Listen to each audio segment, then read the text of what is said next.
Very beautiful. Yes, yes. I mean, we have the teacher has the freedom to, expand based on what we've learned. So there's certain things we can say. We can say more things, and we can say less things also. Or we can simply translate and say, "Oh, it is superior. Atma is superior. Don't think. You don't know it all. Like that. We can move on also." So yeah, Hariji is raised his hand. Hariji, go ahead.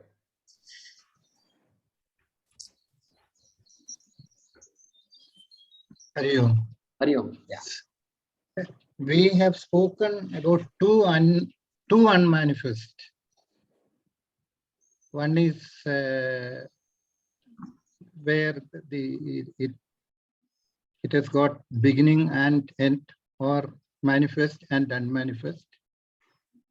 Higher than that is the permanent one, that is the totally unmanifest. So the first unmanifest, can we say it is the conditioned consciousness?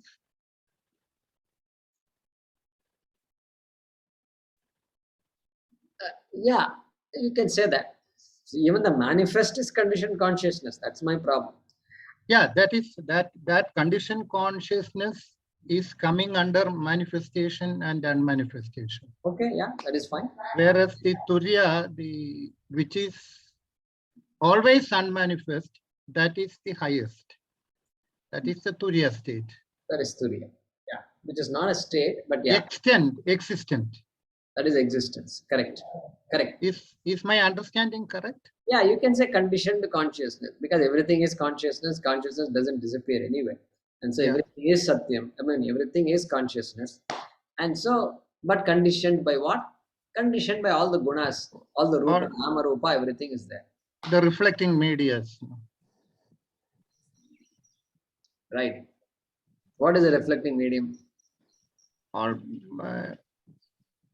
my body, mind, and intellect.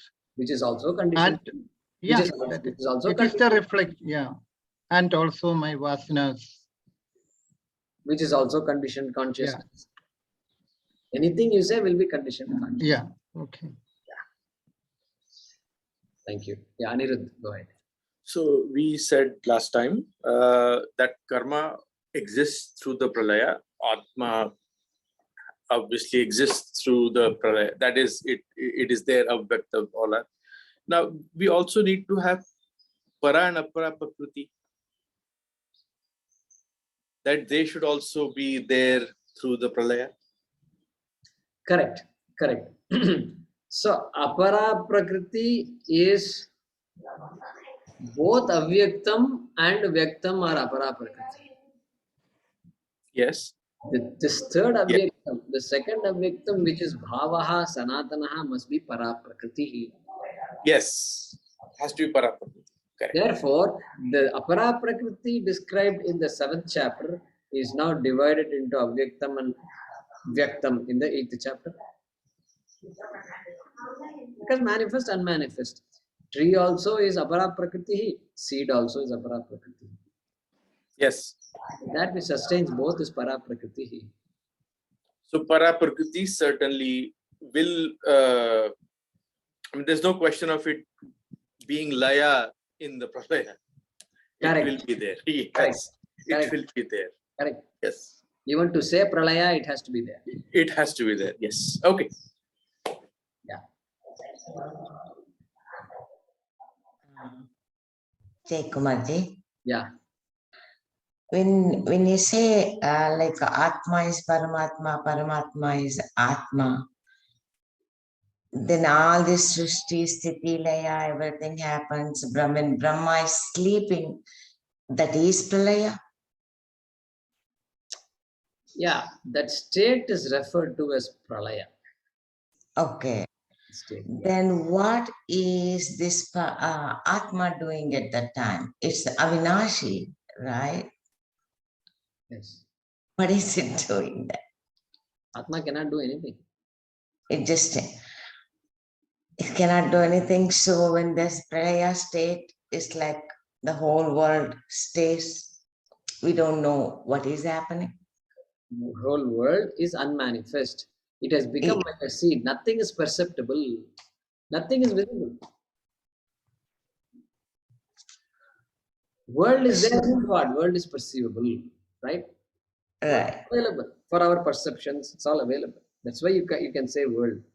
But in unmanifest state, you can't say. There is nothing to see. There is nothing to perceive. Like deep sleep. Like deep sleep. I exist, but there is nothing to observe. There's not even a dream to observe. Yes or no? And Correct? and yes, and it's very silly to think like that, but okay, what is there after Paramatma then? Is there anything else? Is there, or is that's the ultimate? So is there anything more ultimate than that? Correct? Yes, yes. Because I am so bored about Atma. Now I need some other Atma. Because Atma, this class is boring. Because Paramatma, Atma, Paramatma. Like this is going back and forth. Some new words are Paraprakriti we introduce. And then, but to a point, it can't be any interesting. No. So afterward, what is next? So next version. We need to find out what the next one is. I think we see the way to think about it is this. How did Bhagavan, how did we make we made Bhagavan Paroksha. Bhagavan is not here, he's up there. Advaita Vedanta has brought Bhagavan down here. How did we bring him down here? We brought him down by saying that, hey, Bhagavan has to be all pervasive. In one breath we say all pervasive, and then another breath we just throw him out there. And then we say this is not acceptable. So logically, Bhagavan must be here also. And we say, yeah, Bhagavan yaha hai and all we say. He says, yeah, ikkada unnadu, Devudu. Okay. So Devudu ikkada unnadu. So therefore, it's not simply a statement. There has to be a connection between me, Atma, and Ishvara, Brahma.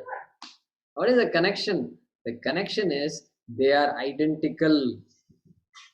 It is not like two carriages, bogies connected to each other. They are identical, inseparable, same.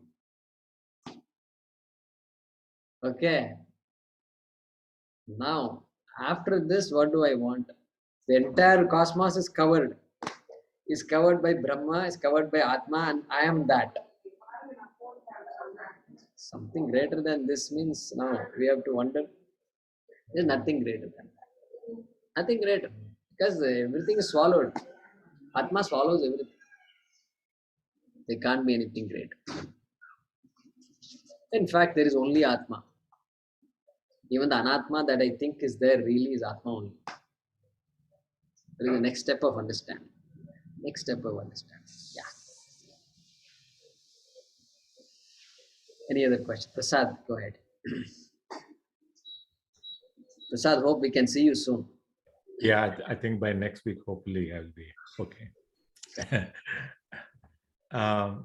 So observation, Jaykumar Ji, I think in third chapter or somewhere, I think Krishna has introduced what is subtler. I think when it takes the body and then the senses are subtler than body, the gross body, and mind is subtler than the senses, and the intellect is subtler than mind.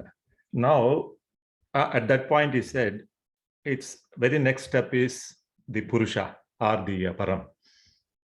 So there is now it is jumping from microcosm to macrocosm in terms of going inwards.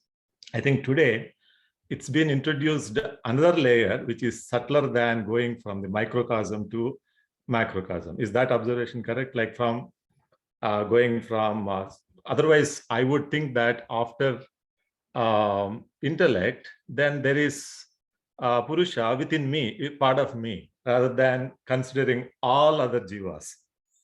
So here it is now is talking about Maya Upadhi, which is unmanifest, which is subtler than from individual, and then going into the Param, which is the truth, the ultimate. Yeah, sometimes the Shastram use the Vyashti language, microcosm. Sometimes it use the Samashti language, macrocosm. Hiranyagarbha, he will say, instead of saying Manas. Hiranyagarbha and Manas are identical. Only thing is Manas is Vyashti, located here. Whereas Hiranyagarbha is all, sigma of all minds, the entire Sukshma Shariram, Samashti Sukshma Shariram. So whatever language they use, the message is the same. So here I didn't look at it like that.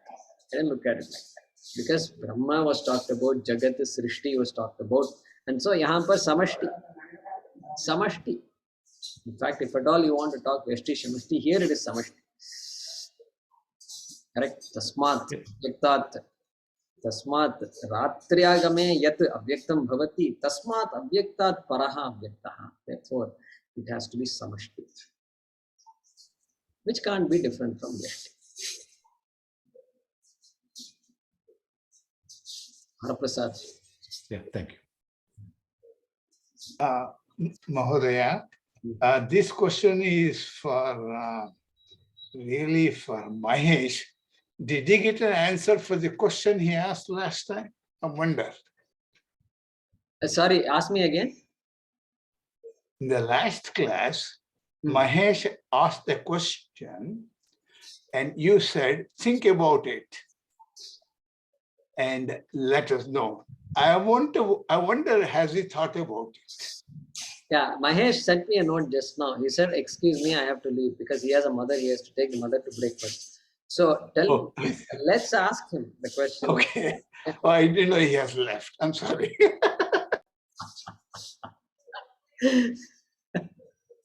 Yeah, you have a good point because you simply say, think about it and all that. And where's the time to think about all these things?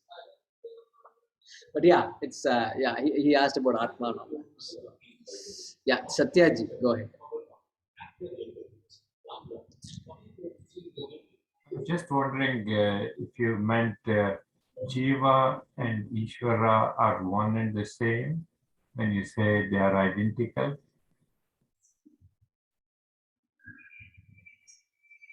Okay. Are you making a statement or are you asking a question? No, I'm asking a question because a few minutes ago you said Atma and Paramatma are one and the same.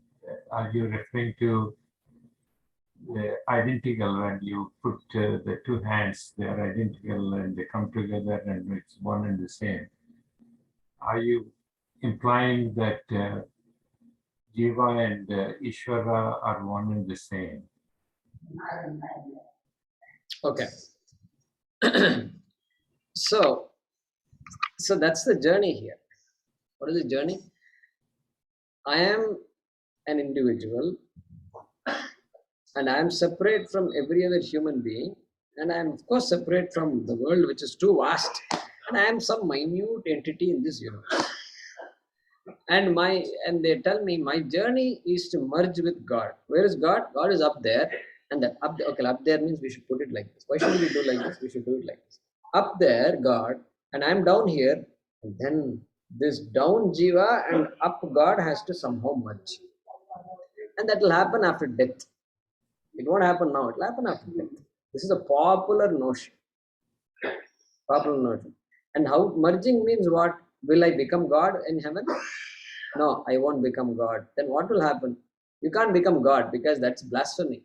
And so you will be somewhere in the proximity of God. Each religion has their own ideas of this merging. That is that. Correct? Parmeshwari, kada sati kriya. Okay. Now, this is the popular idea. So now we are changing the whole thing around. We are saying that there is essentially no difference between Jiva and Ishvara. Like in an ocean, the entire ocean is water and the Jiva wave is also water. Jiva wave has an identity, no doubt, and that identity is I am a particular form I have, and I am one among so many millions of waves. But then That Jiva is also essentially water. The Ishvara ocean is also essentially water. So, identity, when we say the wave is so small and the ocean is so big, they are not identical, no chance. Then what is identical between these two? Both are essentially water. And so the wave has to come to know that I am water first and foremost. Then only I have taken a form of a wave. So my essence is water. I am water first and foremost. And that water is Avinashi, cannot get destroyed. What about the wave? Yeah, wave is subjective. Wave is immortal. Water is immortal. Correct? Wave is mortal. Water is immortal in this example.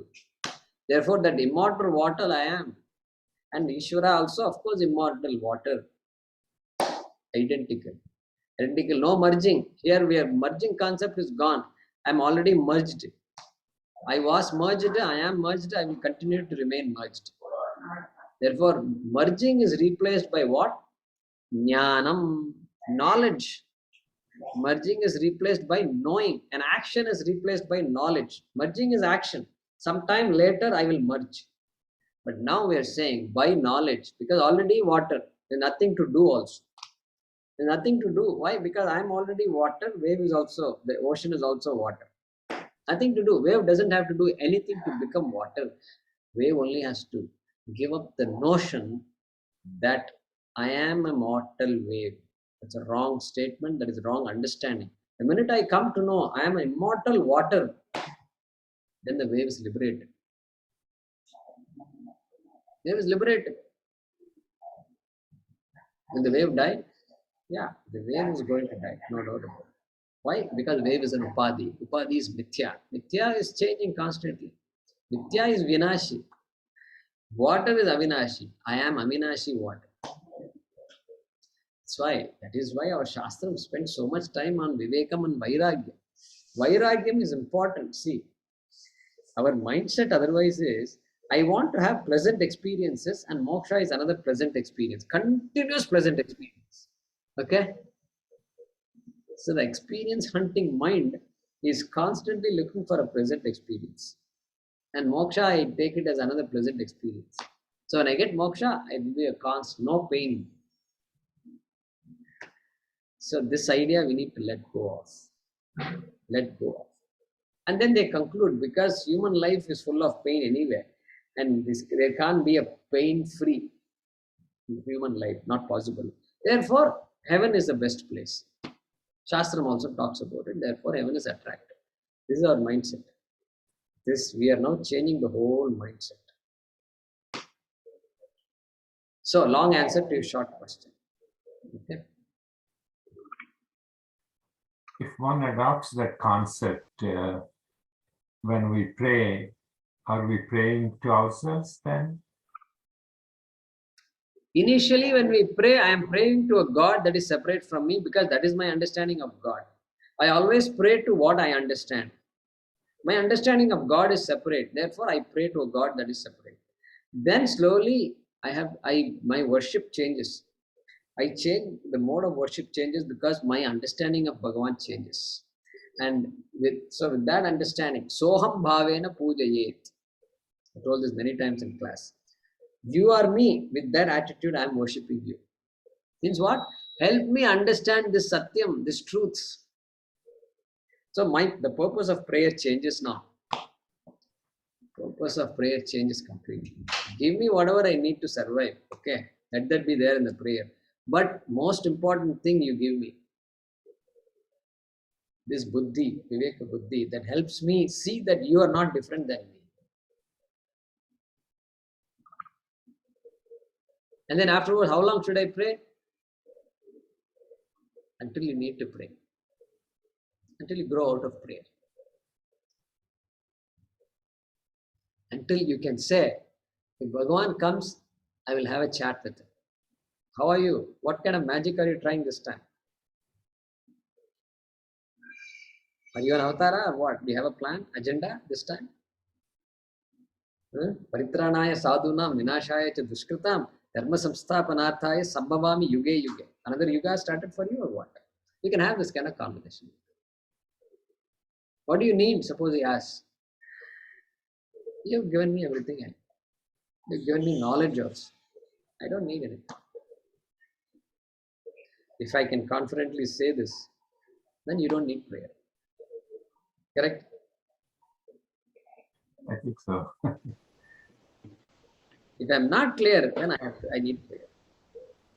It is like that husband who told the wife, hey, what is this? We are going to all these classes, Gita class, this, that, and all. And we are talking about God and all that. God is there in your home. Okay, I'm your God, right? I'm Pati. You must worship me. And then she will say, no problem. Immediately she starts doing puja for him. And then he gets a little shaky. Oh, no, don't do all this thing. I'm not comfortable. If you are really God, then you will not be uncomfortable. If you are really Pati, this fellow is not Pati. He's simply jealous of her. That's all. So that is how it works. Yeah, Swapna. Thank you very much. So, what amazes me is Adi Shankaracharya, right? So he does both. Advaita, he's Vedantin, and then he has all these shlokas that he has composed, which is so Dvaita, right? Me and him, where he's separating himself from God. So a genius like him, if he does both, then I'm wondering that I guess we all have to do both, right? We can't just hold on to the infinite and try to understand the infinite, ignoring the finite. When Adi Shankara had to relied on finite, and are you understanding where I'm coming from? Yeah, absolutely. There is no question of denying. That's why it's very practical. This is very practical in my opinion. Otherwise, what will happen?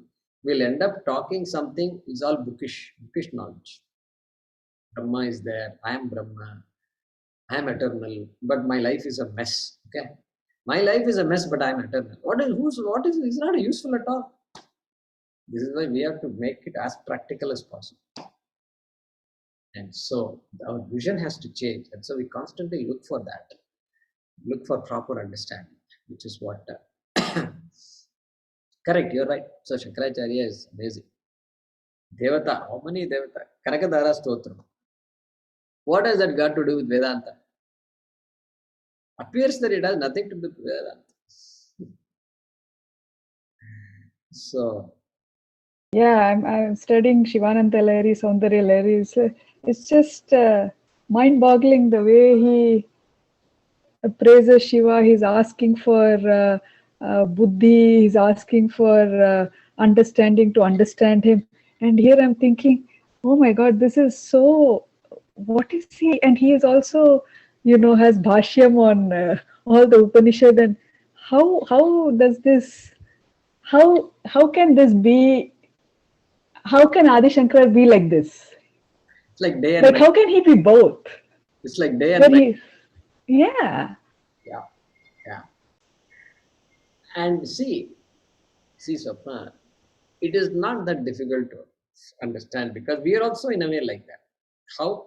Hey, when the child is growing up, our attitude is different. And suddenly we are changing the attitude when the child goes to college and then goes to work and all that, our attitude is different. Why? Why should the attitude change? Means it can change and it is possible and it should change. I can't treat an adult like a small baby. So we are able to switch. Same mind is able to switch. Sometimes to the same person also. Sometimes that adult comes home and says, Mom, I have a lot of problems. Then what? That motherhood and fatherhood takes charge, full charge. Suddenly compassion. What happened? What happened? Same thing, correct? So we are also able to change constantly. So that change is natural to all of us. And Shankara has just made it alive to us. And so, and there is no, that's why we become more prayerful after studying Vedanta. That's the irony, actually. It's very interesting. We don't go around saying, I'm Atma, I'm Brahma, and therefore I don't need to pray. Like this, nobody says. Sannyasis also do japa, do a lot of japa, which is a prayer, form of prayer. So that's the beauty. Yeah, you're right. Good comments there. Hariji, go ahead. No. Hari Om. Can you give us a little more explanation about the concept of Bhagavan and Ishvara? Is Ishvara and pure consciousness, are they the same? I have heard that Ishvara is a combination of Purusha and Prakriti, whereas pure consciousness is an it is pure. There is nothing in it. It is only itself. Whereas in case of Ishvara, it is a combination, or Bhagavan, whom we pray. In that Correct. concept, it is a combination of Purusha and Prakriti. The Ishvara cannot exist without the combination, without the addition of Prakriti or Maya. Yeah. So that's why we say Nirgunam Brahma and Sagunam Brahma. Nirgunam Brahma is that consciousness, is that Chit, is Sat. Okay, Nirgunam Brahma. And then, but Bhagavan, when you say, when you give attributes of Srishtitvam, Sthititvam, and Layatvam, okay, then that Brahma becomes Ishvara. Paraprakriti plus Aparaprakriti, as you have rightly said. Okay. And that Bhagavan is also defined. They define Bhagavan also. What is the definition? Who wants to tell the definition of Bhagavan? You can unmute yourself. The one who has the six bhagas. I can do The six bhagas. Right. 6 bhagas. And what are those 6 bhagas? Aishwarya, Aishwarya. Jnana, I think, knowledge, Virya. Viryam, I think, is one of them. Miriam, very good. So, Yashas, Shri, and Vairagya. Yashas. Yashas, Shri and Vairagya. Aishwaryasya samagrasya Viryam yashasyaha Jnana Vairagyayos Shannam Bhaga Itirana. Okay, this is the definition. So if at all you forget, we can always recall. That's the beauty of our Shastra. There's always a shloka there that describes all these things.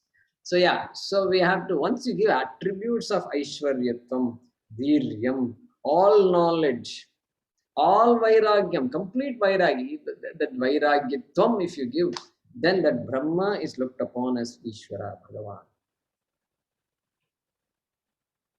And Maya Sahita Brahma. Maya Sahita Brahma. Therefore, he, she, both. Dhanarishwari. Everything, the entire creation comes. And that we call as Bhagavan or Ishvara. Correct. You're right. Ishvara is Paraprakriti plus Aparaprakriti from the language of 7th chapter. Ishvara is Maya plus Brahma. Brahma plus Maya, Upadhi is Ishvara. If you want to say technically, using the language of Upadhi. Okay. Like that it goes. So in other words, if you give power to Brahma, then that powerful Brahma becomes Ishvara. Correct? If you take power away from Ishvara, then it's Brahma. Okay, so this is also Ishvara Shatkam. This 6 chapters are Ishvara Shatkam. So we'll get more opportunity. Any other questions? Mahodaya, Satyaji is here or not, I don't know. He might have left. What comes to my mind is about, he was thinking about Dvaita and Advaita. Sri Ramakrishna gives a very good example, and he says, look at a vast ocean. In that vast ocean, there are icebergs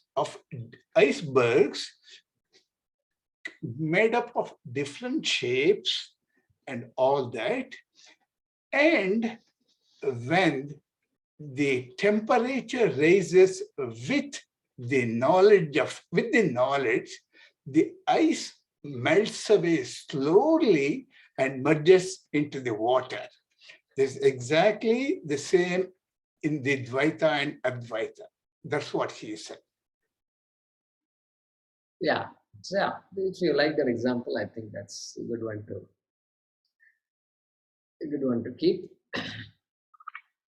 Understanding very well. If you that the ice may melt, but nothing here needs to melt because it's a siddha vishaya. Everything is already there. Water and water only. Whether ice melts or not, iceberg is water. Iceberg is same Brahma, and the non-iceberg water, cold water is also Brahma. The warm water, salty water also is Brahma. Everything. Okay. So as long as we keep that in the back of the mind, and that example also is good. Okay, let's pause with that. Om Namo Bhagavate Vasudevaya Dhanvantaraye Amrita Kalasahastaya Sarvamaya Vinashanaya Trailokyanathaya Shri Mahavishnave Namaha.